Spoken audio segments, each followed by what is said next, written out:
yet. There are layers of complexity based on who you live with, you work with, from your past, your family of origin, all the way to grandkids you haven't met yet, right? And so the idea that we are gathering with those people at holidays can bring up all sorts of layered feelings, emotions, boundaries, toxicity, et cetera, et cetera. And so I found it really important to think about how do we look at relationships in a more holistic from a more holistic standpoint, as well as a spiritual practice. How can we engage in our relationships as if they are a spiritual healing for us? And so that's where some of the material I got came from tonight. And yes, Lucinda, I've kept everybody's mute off and their videos off for tonight. We will have videos open for Care Circle in our sanctuary meeting next in a couple weeks on Monday. We're going to do that, and then we'll do videos together so we can see each other. Just wanted to make sure you all could see the presentation. So let's begin. Remember, the first 30 minutes tonight, we're going to focus directly on the topic of the month, which is the belonging within a nurturing community.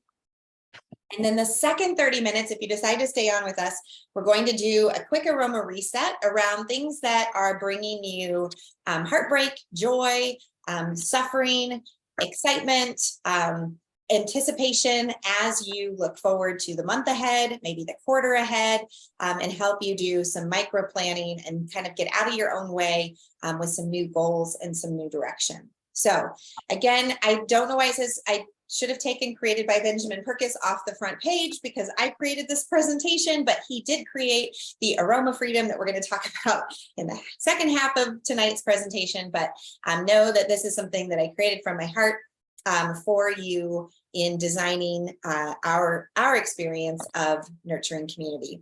I am a teacher by trade. I think that's why I enjoy creating these so much, and I get to read and research, and curriculum writing was where I started, so I just feel really grateful for that.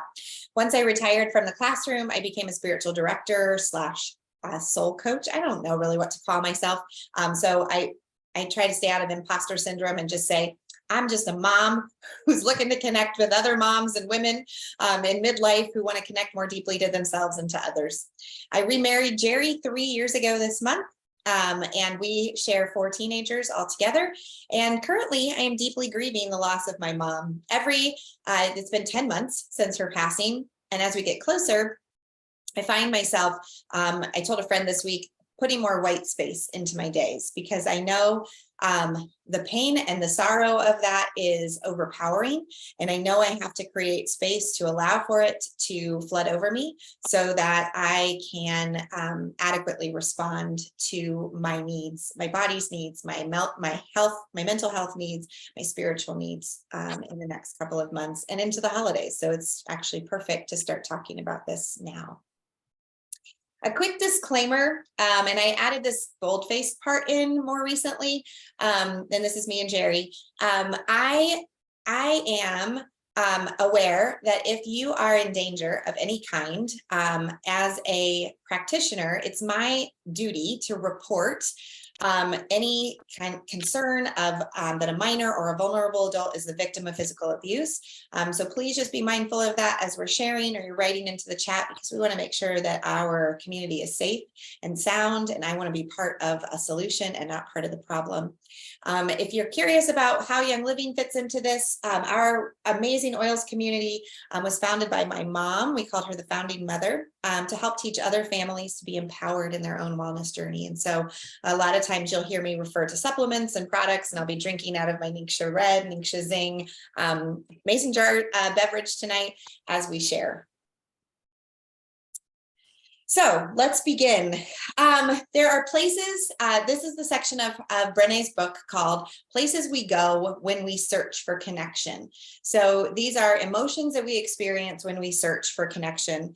Honestly, Scott Peck from The Road Less Traveled, the author of The Road Less Traveled, wrote, "Life is difficult. This is a great truth. One of the greatest truths And it is a great truth because once we truly see this truth, we transcend it. So I try to choose some photos today of very contrasting experiences of belonging. And I'm curious, as you look at the photos, where do you resonate most deeply? With the woman sitting alone, with the women who are sharing secrets. Secrets were always triggers for me because I wanted to have everything out in the open. I did not like being kept in the dark.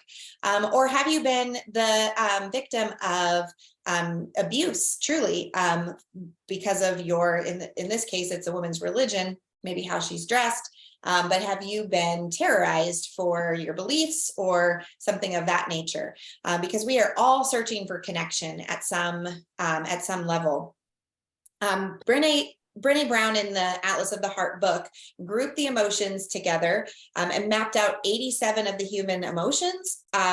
She mapped them like geographic regions. So the places we go when we search for connection, these are some of the topics. She talks about belonging, fitting in, connection, disconnection, insecurity, invisibility, and of course, loneliness. With the right map, we can find our way back to the heart and to our truest self, she says. If you are familiar at all with Maslow's hierarchy, you know that we have to start with our physiological needs, right? Our shelter, proper food, nutrition, that kind of thing, and then our safety. And then belonging is right there before we can even move to esteem. So without love and belonging, there is suffering. And in suffering, we experience isolation, invisibility, disconnection, insecurity, and loneliness. So important to understand just from a psychological level, how this has been studied for eons now, to move ourselves up the pyramid. Like if we don't have our basic health taken care of, that's why lifestyle is so important when we talk about mental wellness. Do we have proper rest? Are we getting movement every day? Are we finding places to nourish our bodies? Do we feel safe in our environment? How are we belonging to a community? And where are we offering ourselves and also receiving from that? The working definition Brené gives true belonging is that it's a spirit, belonging in and of itself is a spiritual practice of believing in and belonging to yourself so deeply that you can share your most authentic self with the world and find sacredness in both being a part of something and standing alone in the wilderness. She goes on to talk about this concept of belonging more in her book called Braving the Wilderness. So if you're interested in more of this research-based material that she has, that's the book to read. And I loved this part of the quote. True belonging doesn't require you to change who you are. It requires you to change who you are. It requires you to be who you are. It's just profound to me, right? Truly. So as I was thinking about this topic, I was thinking about some of the resistance I get from people about belonging in a nurturing community. And so, for example, I'm just going to take a minute to set this up. Oops. So, for example, many people believe that only extroverts can belong in a community.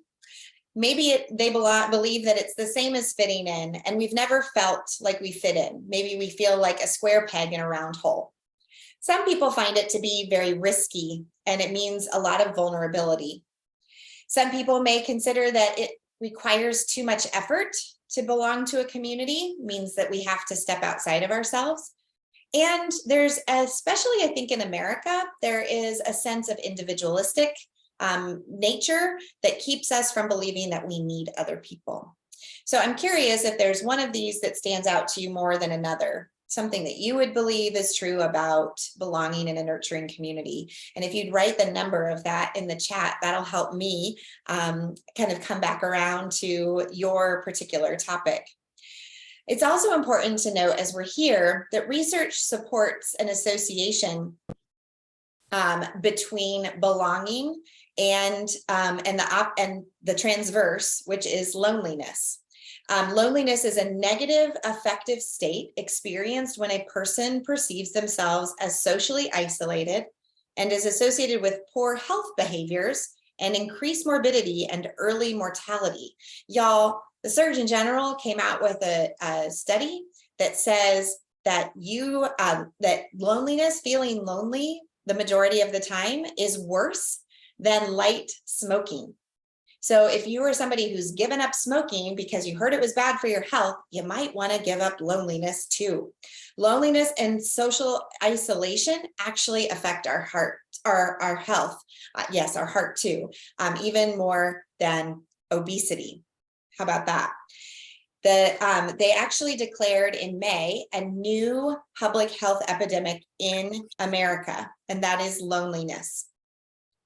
According to one study published in the journal PLOS Medicine, the far-reaching consequences is comparable to smoking up to 15 cigarettes per day. And loneliness is associated with an increased risk of heart disease, depression, and cognitive decline. When you allow for all the other factors, you find that chronic loneliness increases the odds of an early death by 20%, which is about the same effect as obesity, though obesity really does not make you as miserable as loneliness. How about that? Were you already aware of that? I'm just curious for those of you who are joining tonight. Were you aware that there was such a huge impact of loneliness on our hearts and impact on our health? That's why I'm so glad to be connecting people to themselves deeply through this work, and also to each other. So let's talk about the myths that exist. I saw that Lucinda wrote back that a couple of these struck a chord with her. Nurturing community, first of all, is just for extroverts. Now, it's easy for me to say because I'm a natural born extrovert. Okay, I get it. I own that. I determined that, I think, as early as the time I was in school, maybe 10 years old, 11 years old. I think I finally took a personality test when I was 13, and it came back every time, rip-roaring extroverted behavior. Now, interestingly enough, as I've grown older and I've gone back and taken those tests again, I found that I am a little bit more split. I feel a little bit more introverted at times and a little bit more extroverted at times. And I love that I can hold both in my intention with each other. It means that I don't always have to be extroverted in my pursuits. I can also be socially selective and choose to protect my energy in times that it mattered the most. I learned a lot about extroverted versus introverted from my mom, and it's honoring to me to share those stories with you. So thank you for obliging that for a second. My mom would have called herself, and did call herself, an introvert. And it was more important to her at a party to sit in the corner with 1 to 2 trusted people and just have really deep conversations with them. I learned a lot from her experiences, because she would naturally feel tired when we were finished at a party and I was ready to go for more. She would say, hey, kind of be a little concerned as she walked into a space because she wasn't sure who she was going to talk to or where she could sit and be comfortable. And I'm curious if any of you have ever taken a personality test to determine what you are as well. Like, do you know if you're a natural born, or, are you naturally an extrovert or naturally an introvert? A really quick definition is an extrovert gets their energy from the people around them, while an introvert gets attention or energy from within and from those smaller communications. Numerous studies do confirm that it's not the quantity of friends that we have, but the quality of a few relationships that matter the most. Your friends can't help you if they don't hear from you. So I also want to throw this out there. I've been guilty of expecting my phone to go off when I feel lonely. Like magically, my friends are just going to know that I need reaching out to. But what if I were to take the initiative and reach out to them? I wouldn't even have to tell them that I'm feeling lonely. I could just say I'm thinking about them, or express gratitude to them, or just ask them how their day was and make that connection. I know in our society, it's really easy to just do that through a text message, but honestly, I find a lot of value in doing it by picking up the phone and leaving a voicemail or a voice text and letting each other hear one another's voices. Okay, I thought this next video was pretty classic. I don't know if you've seen this before, but if you go to church Sometimes there is a period of time, we're going to have to play it again. There's a period of time when the pastor says, turn around and greet your neighbor. And the introvert is like, get me out of here. While the extrovert is overly excited about greeting the neighbor. You can just see the look on the introvert's face. I just thought this was such a great depiction of what this could look like. And since we're talking about church, let's also remember that we need both in our society. The body is not made up of one part, but of many, Paul writes in 1 Corinthians 12. The eye cannot say to the hand, I don't need you. And the head cannot say to the feet, I do not need you. On the contrary, those parts of the body that seem to be weaker are indispensable. And the parts that we think are less honorable, we treat with special honor. And the parts that are unpresentable are treated with special modesty, while our presentable parts need no special treatment. But God has put the body together, giving greater honor to the parts that lacked it, so that there should be no division in the body, but that its parts should have equal concern for each other. If one part suffers, every part suffers with it. Where one part is honored, every part rejoices with it. And again, that was my mom's favorite scripture verse, one of her favorite scripture verses. And what it brings up for me is how valuable each is to the conversation of nurturing community. We need people who are fantastic listeners and prefer small conversations to those that only ever want to kind of manage an entire crowd.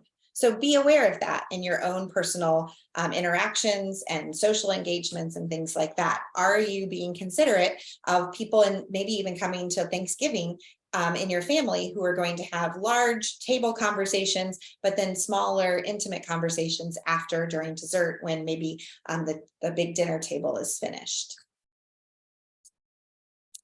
Let's also give some shout out to the natural born introverts, because I talked a lot about the people.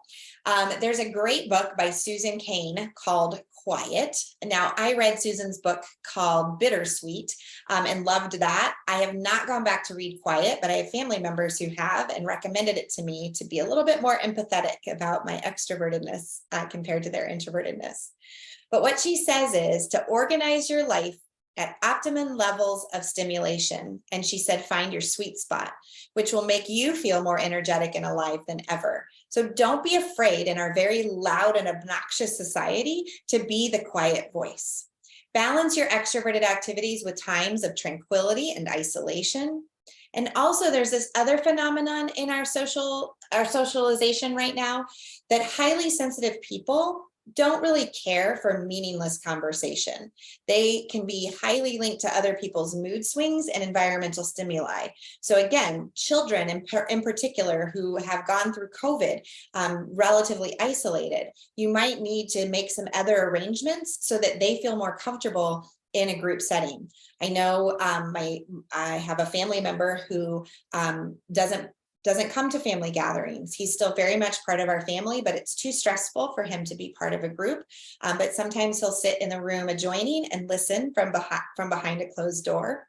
I have another family member who keeps an AirPod in one ear, and whereas older people might think that that's rude, having that background noise for this person helps them to engage in better conversation with others. Introversion can be mistaken for weakness and extroversion for confidence. So please be aware that this is a myth within the myth. So hopefully that gives you some permission that you may not have had before, or some insight to help those in your community who may not feel as comfortable as others. I also just want to note that Eleanor Roosevelt, Al Gore, Warren Buffett, Gandhi, and Rosa Parks were all introverts. So if you admire those people and somehow think that they, really did something to change the world, know that they did that with introvertedness as their core belief. Okay, the next topic, the next myth of all of this is that nurturing community means that you have to fit in. So you have to In order to belong to a nurturing community, somehow you have to change yourself to belong, to fit in. So reaching out to others or calling workers in a store or restaurant by name is one way that you can level the playing field, right? They are your worker, like they are serving you, but that does not make them your servants. I remember one of the most poignant stories that my supervising teacher shared with me was how important it was to know the janitor's name who dumped your trash, because you wanted to be able to refer to George or Jose or Susie by name when they came to work with you, so that you could look them in the eye and be respectful, just as they were being respectful to you. And it created a better workplace environment. So how are we leveling the playing field to make others feel as though they fit in just as they are? It doesn't matter if I'm highly educated and somebody is not educated, or vice versa. I am looking for ways to find that level playing field. So when we reaffirm our sense of connectedness, and we reframe our perceived problems, then we begin to build social support networks that are invaluable to well-being, that no hierarchy is better than another. And this was a picture that Brené included in her book based on some teenagers when she asked about fitting in versus belonging, and what the differences were. Some of you with family members that are a little bit have perceived differences may really appreciate this. One person said, belonging is being somewhere where you want to be and they want you, whereas fitting in is being somewhere where you want to be, but they don't care one way or the other. So that's a really tough thing for teenagers, but I also think it's a really tough thing for middle-aged women. And, trying to be as cool or popular as your parents want you to be, or your spouse wants you to be, or if you're not living up to somebody else's expectations, it can feel like a really heavy weight. I love the quote up at the top: if I get to be me, I belong. If I have to be like you, I fit in. So when we accept people for who they are, and accept them for what they bring, the variety, the uniqueness, then we are truly offering belonging to somebody. Whereas fitting in is being accepted only if you are willing to act like everyone else. Sometimes people find, I did want to say, let me say one more thing. This is really important. And I wanted to make sure I got this recorded because Brené talks about this in Atlas of the Heart, and through anti-racism curriculum, I've learned this as well. Belonging uncertainty can be high among members of marginalized groups, and this has real diversity. So when we're looking at diversity, equity, inclusion, and belonging, these all go hand in hand. People should feel a strong sense of belonging in an organization and shape the culture through representation, but also co-creation, equitable pay, influence, and that inextricable, unnameable spiritual connection that is shared humanity. We may not look the same, we may not feel the same, we may not think the same, but we can honor those differences in one another and celebrate those things instead of trying to fit in. So I'm really advocating here for that sense of creating belonging based on somebody's self-acceptance. So that starts with me understanding who I am, being confident in who I am so that I can share that. So in that also, I would add that sometimes people find that nurturing community is too risky. And that's sad. That's sad to think about, right? Like, I don't want to be so vulnerable that I lose myself in this place. And so you may have been burned in the past by other groups. I told you earlier that secrets are my trigger, right? I hate to see people whispering. I always assume it's about me. I remember that my brain, in those moments when I do get triggered, I remember that my brain wants to keep me safe, and I have been pushed before to the social perimeter. And so my natural tendency is to go into self-preservation mode. And maybe I become less empathetic. I have more defensiveness. I may numb more, like through drugs and alcohol, or shopping, or scrolling, or TV. And maybe I have a difficult time sleeping, or I'm sleeping too much. Whereas connection is deriving strength from relationship through feeling seen, heard, and valued without judgment. Disconnection is painful, and chronic disconnection can lead to that isolation and loneliness and feeling of powerlessness. Disconnection can cause people to lose touch with their own feelings and inner experiences. Pretending we don't need anyone to avoid being hurt is also a recipe for loneliness. Again, our brain kicks into self-preservation, and maybe you'll work on that with our Aroma Freedom technique here in a few minutes. But perfectionism also is about avoiding being rejected.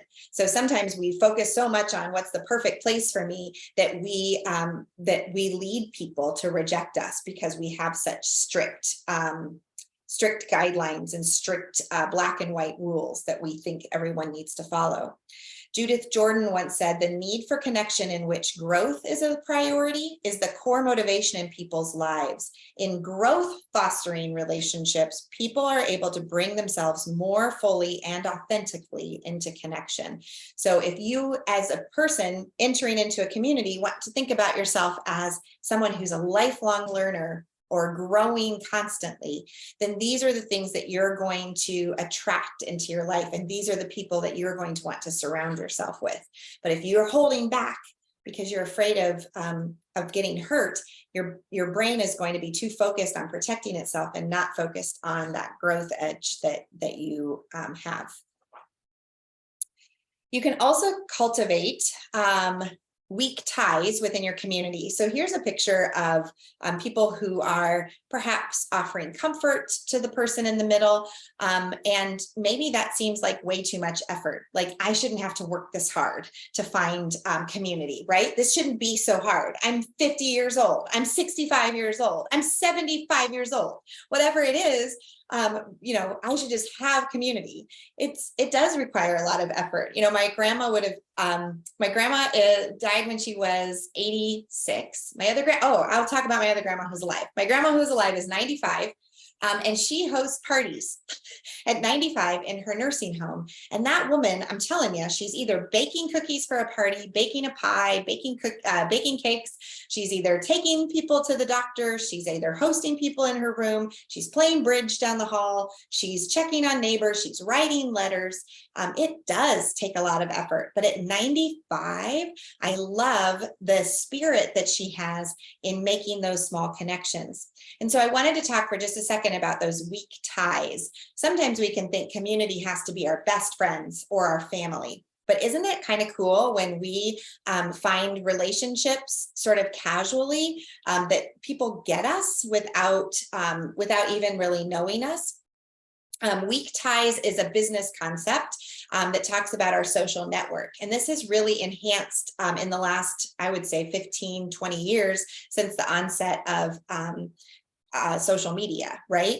We really have new opportunities for interaction and the exchange of ideas and information. In fact, I just met yesterday for the first time somebody I've only known through Facebook probably for 10 years. I may have met her one time before. And we had a significant conversation yesterday, and she left saying, "You're just like you are online." Well, gosh darn, I'm really glad. Like, that's the best compliment that you can give me, that I am the same person that I'm perceived to be online as I am in 3D interactions. So those weak ties with people who may not be our besties are really, really powerful and important for building our network and helping us feel connected. That doesn't mean y'all have to go out and buy a bunch of things and take gifts and bake cookies and things like that. But isn't it cool to think about what little things can you do to create community right where you are? So these are just 3 quick tips I had for you. I thought it was really interesting. I used to have a t-shirt when I was in 5th grade. It said, "Enthusiasm is contagious." let's have an epidemic. Well, gosh, if loneliness is an epidemic, let's take that back and let's create enthusiasm as the epidemic instead. And smiling is one of those contagious things that you literally can do based on a part of our brain called the cingulate cortex, which is an unconscious automatic response area responsible for facial expression. So when we simply smile, our brains generate feel-good chemicals such as dopamine, endorphins, and serotonin, all of which we need to feel happy. Conversely, if you are somebody who chooses to somehow enhance your facial features with, maybe it's because of migraines, maybe it's because of wrinkles and getting older, but we've really started to shift how people who could traditionally get facials or Botox can't move their faces as much as others, and so we are missing some of those facial recognition pieces that we used to have. So make it an effort to smile at a neighbor, not just smile here with your lips, but to smile with your eyes, right? That's what we look for, is those crinkles at the eyes. Who cares? Crow's feet are going to show up anyway. So smile big at somebody, make eye contact. If they approach you and want to have a conversation, listen to them. Maybe use this opportunity to hone your listening skills. And remember, as we said at the beginning, make it a goal, not just to learn their name, but to use their name if it's somebody that you interact with on a regular basis. Maybe it's a pharmacist, maybe it's a checkout clerk, maybe it's somebody that you at your favorite restaurant or your favorite barista. It doesn't have to be everyone. And please give yourself some grace if you don't remember it the first time or the second or the third. We all are on a process of learning. And last but not least, some people just say, you know, this is all really great, but I'm good on my own. I've got an individualistic streak. I don't really want to involve anybody else. And nurturing community, yeah, it's just not for me. So what we can do with this is understand that there's a biological need, that we were created to be in community with others. It's a biological function of our very being. And so similarly, and without over exaggerating this fact, trees are actually linked to neighboring trees by an underground network of fungi that resembles the neural networks in the brain.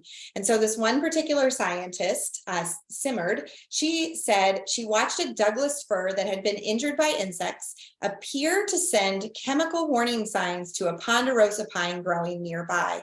The pine tree then produced defense enzymes to protect against the insect. So these are called mycorrhizal networks. Anyway, some fancy science word.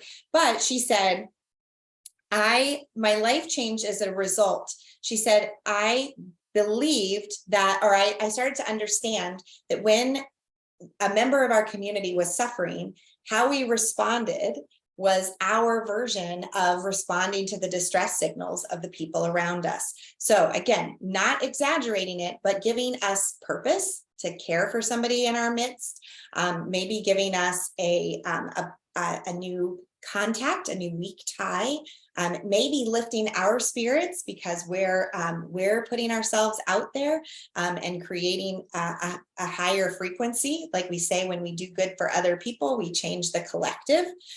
These are all things that we can learn just even from trees. So I offer this tonight as just a look at what nurturing community is all about. I also want to recommend another book. I didn't pull it off the shelf for this one, but it made me think. The book is by Malcolm Gladwell, and it's called Outliers. He has a first book too that I would recommend, but that name is escaping me. But both of those books talk about the phenomenon of our individualism and how we can shift the collective conscious by being more compassionate to ourselves and empathetic for our neighbors. So look up Malcolm Gladwell if you're looking for more information on this topic tonight. All right, so let's shift to some aroma boost. If you don't have oils, it's totally fine. We're going to just take a minute. If you need to stand up and stretch and wiggle your shoulders and do a little, arms up, stretch it out. Oh, reset a little bit.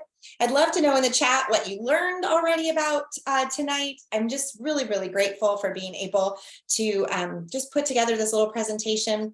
For the rest of the month in our soul care sanctuary, we're going to talk about, and we're nurturing and we're facilitating authentic connection there through our care circles and our aroma freedom session and the ways that we engage on the Heartbeat app.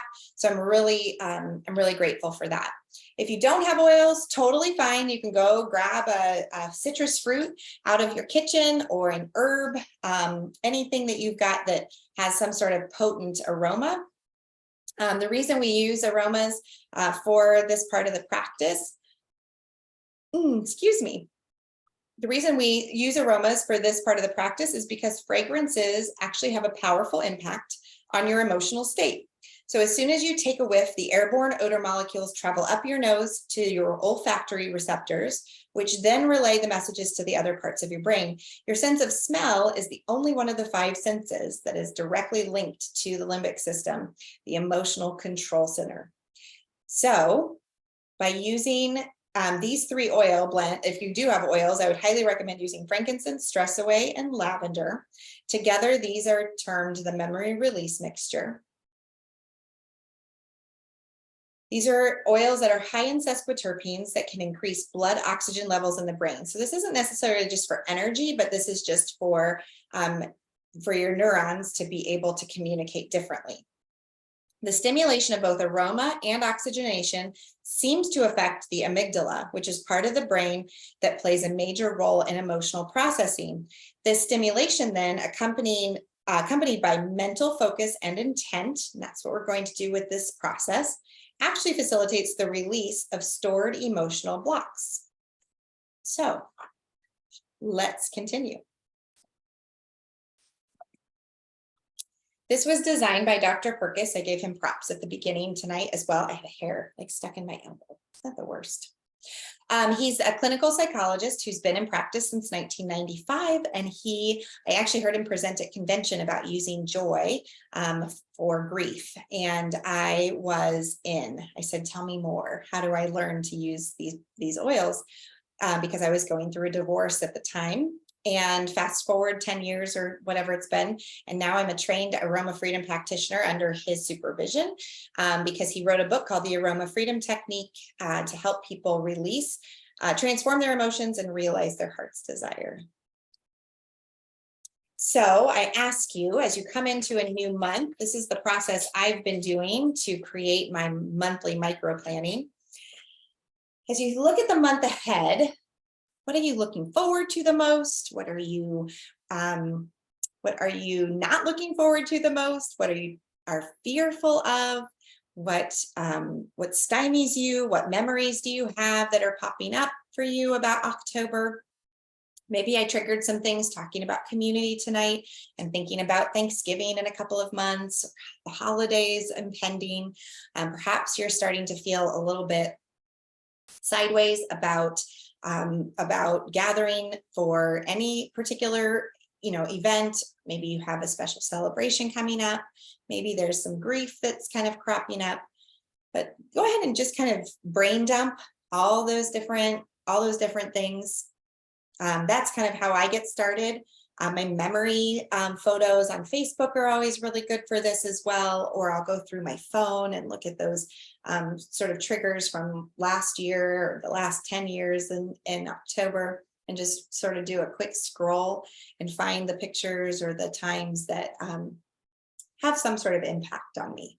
So I probably should have pulled my photo up, but this month it had to do about Jerry and I getting married, but the fact that my parents were both there was really, really special. And my mom was pretty healthy, so that was awesome, obviously before diagnosis. Also really excited in October for the women's retreat at the end of the month.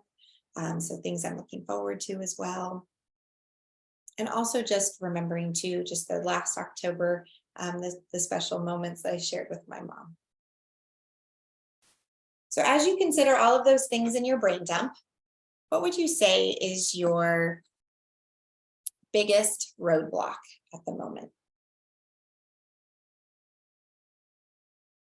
What's keeping you from expressing your potential, what's keeping you from being who God created you to be.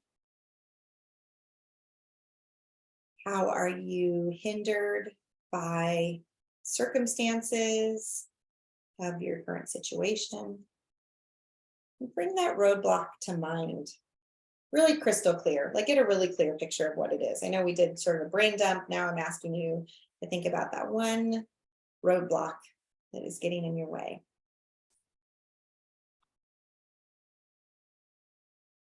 Yeah, haven't lived with my son for 16 months. Mom's illness and and definitely regressing. And yes, being able to take care of your daughter without hurting yourself again, and all the details that go into organizing life. I hear that too. Okay. So as you identify that situation, name a feeling, one word that describes how you feel about it. And hopefully my face, this is part of the reason I muted everybody's video. Hopefully my face isn't blocking the feelings wheel for you on your screen, because there are some really good feelings here. And some of the latest research on feelings is that just giving ourselves an opportunity to identify the feeling can help shift the feeling.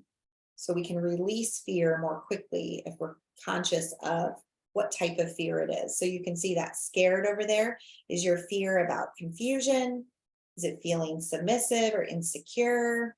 Is it even deeper? Is it feeling weak or insignificant? Invisible was the word I used tonight.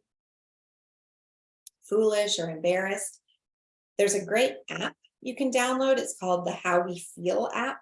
And that one sends a notification to your phone if you set it up to remind you to think about how you're feeling in any given moment. And then if you record that on the app, it's all free. It's based on the research from Mark Brackett on his feelings research. And if you download that and record your feelings in any given moment, it'll give you sort of an overview, because you may think, gosh, I've been feeling really down lately. But if you've been recording 2 or 3 times a day how you're feeling in certain situations, you may have more perspective on that and say, oh, I'm only feeling down in the evenings. So what can I do to shift my evenings? I digress.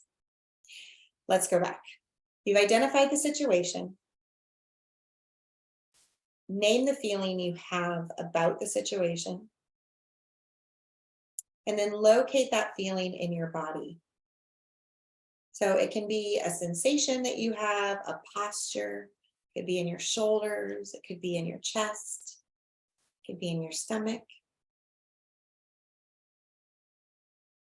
And then identify the negative thought that goes along with it. And I will tell you that this could bring up tears, because a lot of your situations may feel pretty helpless, pretty hopeless.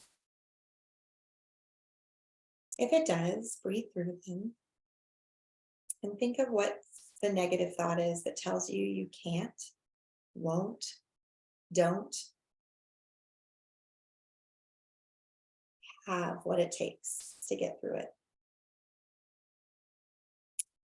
Once you have those 4 pieces brought together, take your 1 drop of lavender, 1 drop of stress away, and 1 drop of frankincense. Cup your hands, put it in your hands, cup your hands over your nose and mouth, and then just breathe in. And if you're feeling tearful, it's okay to let the tears fall.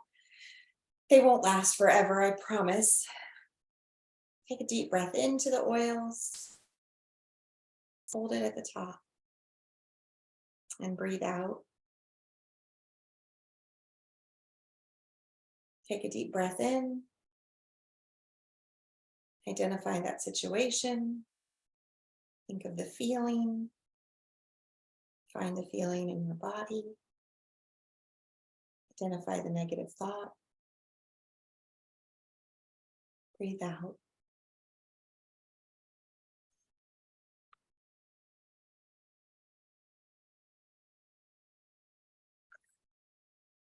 My physiological release during aroma freedom is yawning. Those of you who've done sessions with me before know that this is not about me feeling tired or bored. This is about my literal emotional release for you all. So I'm really glad to bear witness to the work that you're doing in your lives tonight. Thank you. But my tears and my yawning are my own release and not anything to do with the company I'm keeping. Mwah.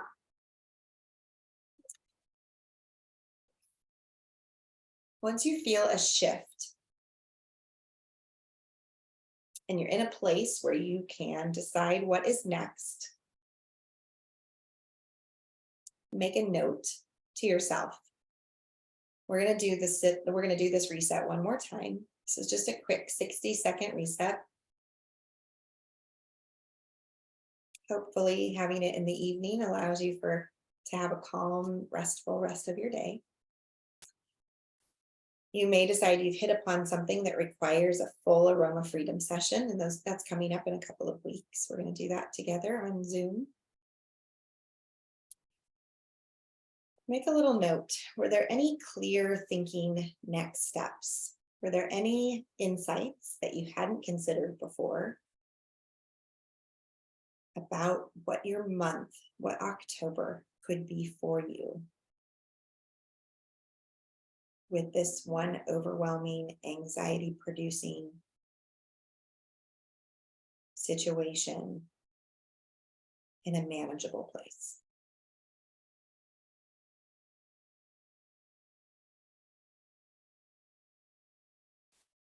Did you perhaps come up with a different situation? Maybe one presented itself, but it's really not about this thing, but it's about this other thing instead. Or maybe it's still about this thing, but you realize there's another emotion under it. So let's go up to the top of the list again. Identify that situation, either the same one that you just worked through or a different one. Name the feeling that describes how you feel about the situation. Locate the feeling in your body.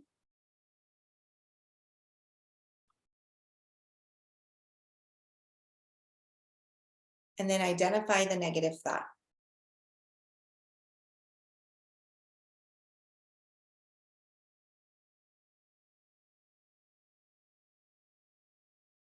I can't have a great October because of this thing. I never get it right. I always have the same problems. Take those oils again, lavender, stress away, and frankincense, or the citrus fruit, or the herbs that you're smelling. Allow them to permeate your olfactory by smelling them.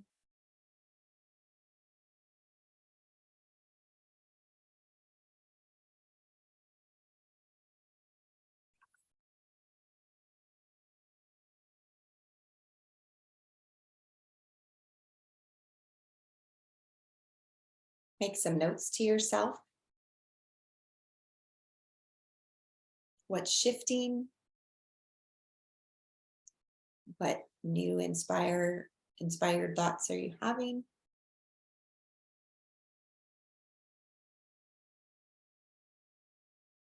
What action can you take to positively impact the situation, even if it doesn't solve it? To positively impact it for this day, this week, this month. Literally, y'all, I'm a vision board person. I've got vision boards all over my house. And this year, I can literally get through 1 month at a time. I think I'm up to 4 months now, 3-4 months at a time. I can start to plan. I used to plan a year, 3 years, 5 years. And while I have some notes on paper, I'm breaking it down. If that helps you and gives you permission, just focus on what it's going to take for this month for you to feel peace in your heart, and allow that to be the thing.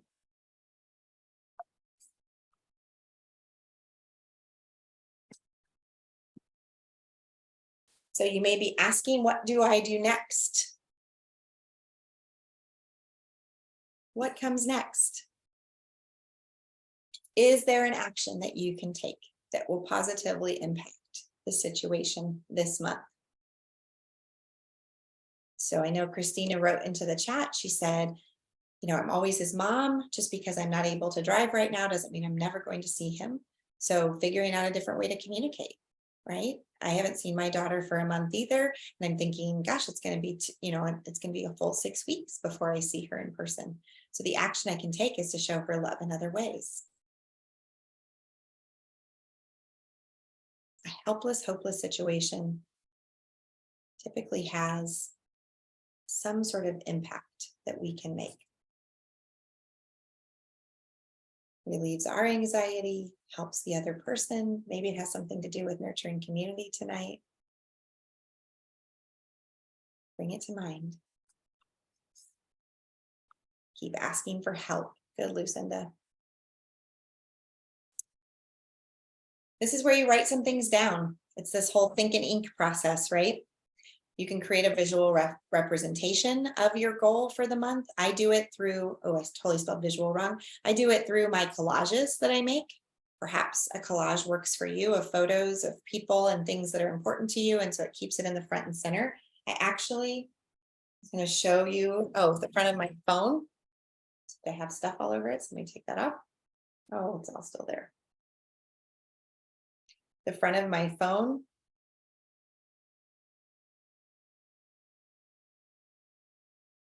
Our pictures. Well, this isn't even the updated one yet. This is last month's vision board, September's. So I can look at my micro planning board, and that's a visual representation that anchors my decision every day. Because I pick up my phone every day, that's where I put it. You can write an affirmation.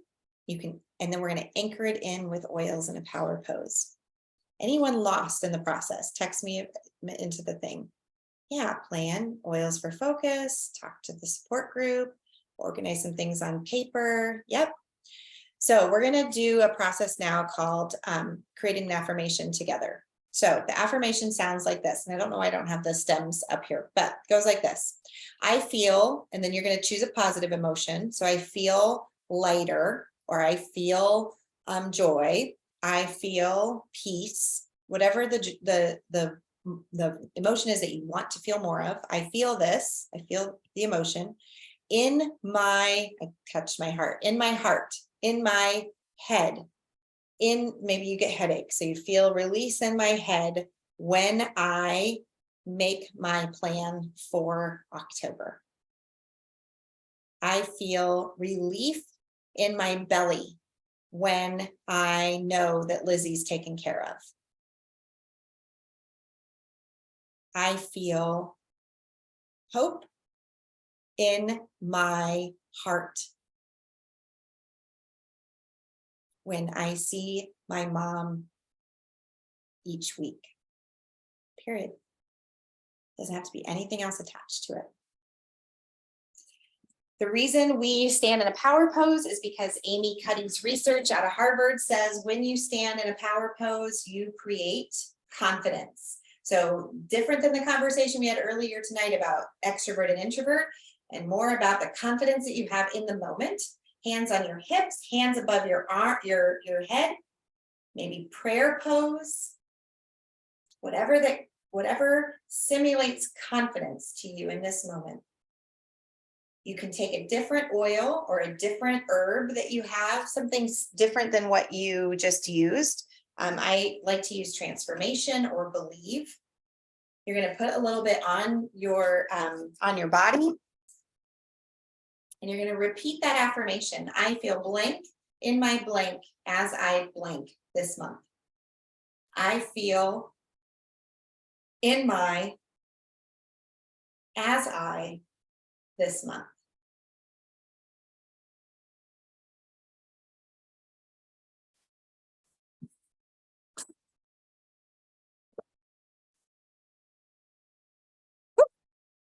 Anybody pumped up, powered up? The power pose? Yes, I feel joy radiate my face when I see my son at our meetings. I love it. Yep.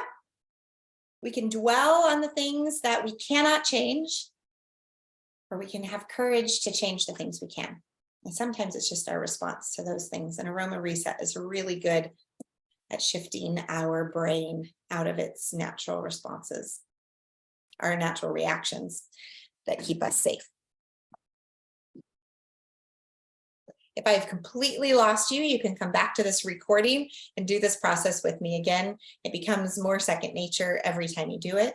And I wish nothing but blessings for you all.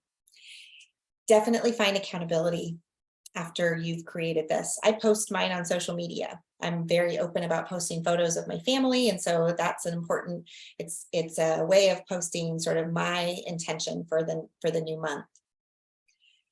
Maybe you need to look at your calendar and prioritize that goal or that outcome that you're hoping to achieve. You can chart your progress on some sort of technology like Trello or a notes app or something like that.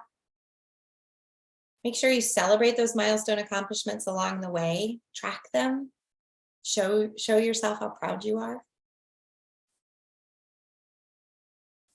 Remember that you can't go back and change the beginning, but you can start where you are and change the ending.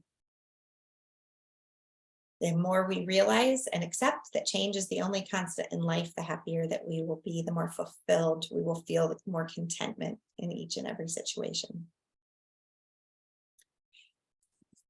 So, go deeper means come join us over in the Soul Care Sanctuary. I'm still giving $10 off per month. That's the founder rate. You can become a founder anytime between now and the end of the year. And then in January, the price is going to go up for others. So I'm really hoping to gather more of our beautiful community together there. I'm also getting a lot smarter at using Heartbeat. So you're going to see some really fun changes coming because I think I haven't been optimizing what I can do there. So I'm definitely looking forward to that in Q4. So some things that I have determined is that we are doing 2 Care Circle Zooms per month. And so that's not a recorded presentation. That is literally us coming on and being together in community by sharing time. I do offer a full Aroma Freedom 60-minute session once a month for free within the group. Other people can join the Aroma Freedom session, but then they need to pay the going rate for group sessions. We're going to continue to have engaging posts and conversations. I'm learning to use the voice room. So that's kind of a fun thing that's coming. And of course, we offer accountability for your journey. So whatever you learned and whatever you work through tonight, you can post about it and tell us how you're coming with it. Maybe we're the people that see, and maybe I'll go over there and model for you what I want, what that could look like with my graphic in a little bit. But October, we're focusing on nurturing relationships. November, we're going to focus on gratitude. Isn't that quintessential? And then December, thought we just take a breath, literal breath, because December is so packed with to-do items. Wouldn't you love to have some breath work in between that? And I have a friend who is an expert in breath work. Her name is Heidi Huffman, and I'm praying that she and I can find a date and a time that we can do a session together on Zoom, or at least hear from her about what that might look like. And may it give us peace at the holidays instead of all the stress that typically comes with the holidays. So these are other ways you can work with me. You can use the QR code for the Soul Care Sanctuary or message me and I'll send you the link. And if you don't have oils and you want to get started, let us know that as well. There are a lot of people that join these calls that maybe you're referring to this, you've referred somebody to this. I want you to contact the person who told you about oils so that they can help you get started. I referenced the feelings kit tonight, and that's a great collection of oils that help support healthy emotions. So present time, forgiveness, inner child, harmony, release, and valor. Those are all included in the feelings kit. And as always, I'm here to elevate your journey and help you discover your purpose through people and possibility. Y'all, thanks for being part of our presentation tonight. It's my honor to serve you. And if you are watching this on recording and you want to reach out, I'll put the notes in the chat or in the description, and hopefully bless you along your October journey.